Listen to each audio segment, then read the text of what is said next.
Alors dans cette série de vidéos, on va commencer à s'intéresser aux effets d'Ableton Live et à ce que ça peut apporter à vos compositions.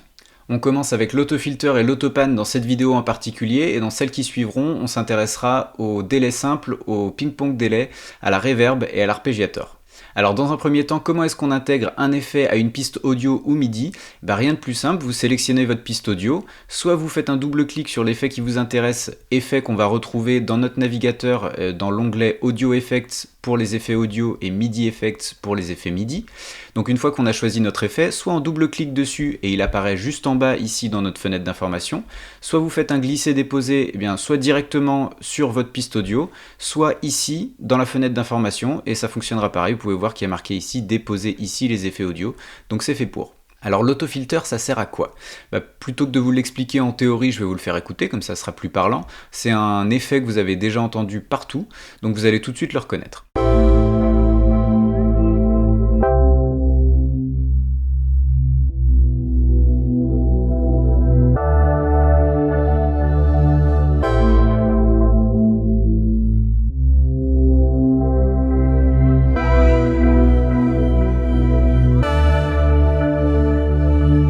Alors un filtre pour le son, qu'est-ce que c'est exactement?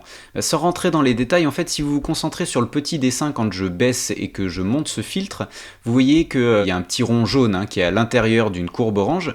Le petit rond jaune, c'est ce qui va symboliser le son que vous entendez. Donc tout ce qui est à l'intérieur de la courbe orange, vous allez l'entendre, et tout ce qui est à l'extérieur, c'est ça qui va être coupé par le filtre. Dans cet effet, il existe plusieurs filtres. Donc ici, on a ce qu'on appelle un coupe haut, puisque vous voyez bien qu'il laisse les fréquences du haut, donc les fréquences des aigus, à l'extérieur de la courbe. On a également juste à côté un coupe bas, qui va faire l'inverse, qui va laisser en dehors de la courbe les fréquences de basse. Et ensuite, on a plusieurs autres filtres avec lesquels vous pourrez expérimenter, encore une fois, mais on va se concentrer sur ces deux-là qui sont clairement les plus communs. Donc maintenant qu'on sait comment utiliser une automation, on va pouvoir mettre ça en application tout de suite. On va cliquer sur notre bouton de sélection de fréquence ici, et puis on va dessiner une automation sur notre piste et on va écouter le son s'ouvrir, puisque là on lui dit la fréquence au minimum et la fréquence au maximum, donc on n'a plus qu'à écouter le résultat.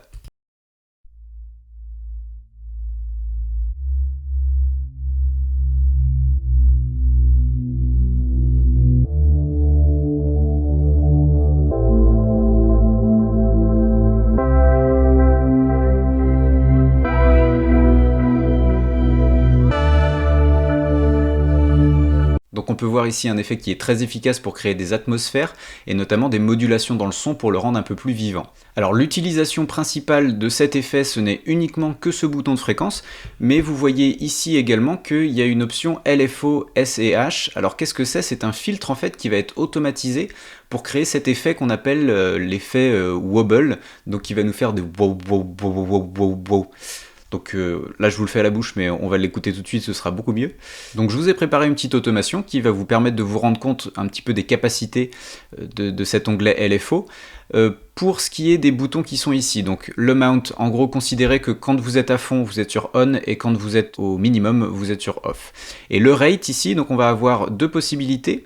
Soit on va avoir la petite note de musique qui veut dire qu'il est synchronisé au tempo de votre projet, soit l'option Hertz ici. Vous allez être en roue libre, ça va être à vous de sélectionner la vitesse de votre filtre. Moi je vous ai fait une automation avec le mode synchronisé parce que c'est beaucoup plus simple en fait d'obtenir l'effet désiré. Donc maintenant on va pouvoir écouter ce que ça donne.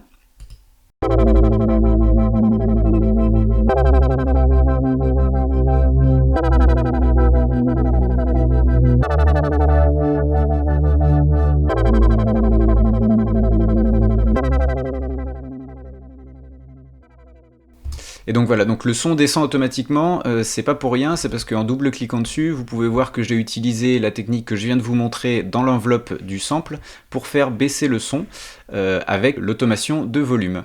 À présent, on va s'intéresser à l'autopan, qui va être un effet qui va nous permettre de faire passer le son de gauche à droite du spectre stéréo de manière automatique suivant les paramètres qu'on y applique. Donc sans rentrer dans des utilisations un petit peu plus avancées, c'est vraiment un effet qui est très simple à utiliser.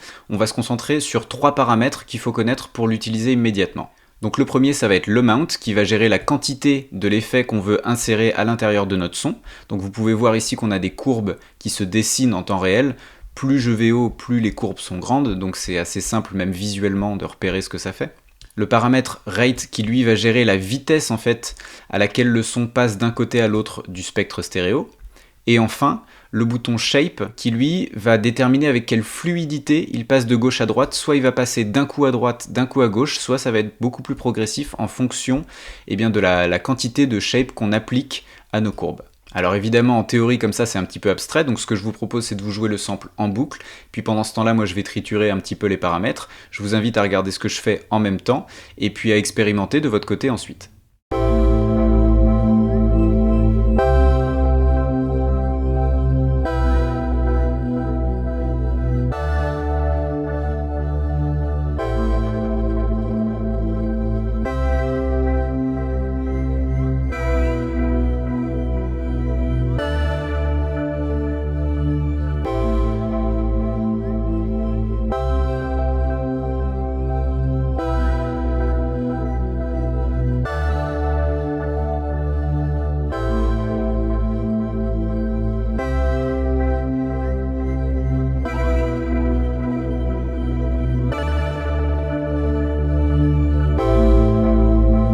Donc voilà comment on peut utiliser l'Autopan de manière immédiate et au final très simple pour tout de suite donner du corps et de la largeur à n'importe quel sample audio. Alors je me permets d'apporter un petit complément d'information sur le bouton Rate, à savoir qu'il dispose en fait de deux modes, le mode libre, donc comme je vous l'ai montré dans cet exemple ici, mais également le mode synchronisé, ce qui fait que peu importe la vitesse que vous allez choisir, elle sera toujours synchrone avec la vitesse, le tempo de votre projet.